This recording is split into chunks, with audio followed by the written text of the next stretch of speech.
কাতলা মাছের ঝোল আলু বেগুন দিয়ে পাতলা করে।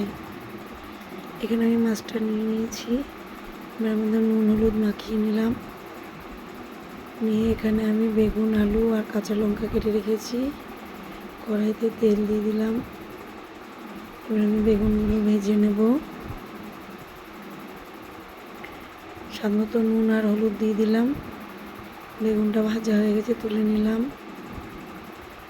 এবার ওই একই তেলের মধ্যে মাছগুলো ভেজে নেব।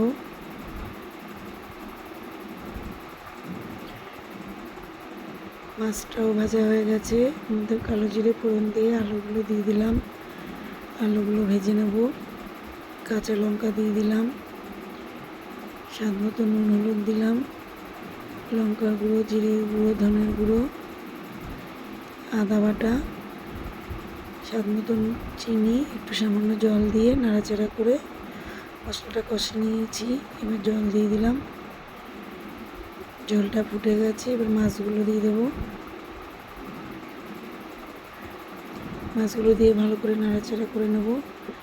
এবারে বেগুনটা দিয়ে দিলাম। বেগুনটা দিয়ে আবারও নাড়াচাড়া করে নিলাম। দেখো মাছটা এবার হয়ে এসেছে, কিছু ধনেপাতা দিয়ে দিলাম। এবার মাছটা আমি নামিয়ে দেবো।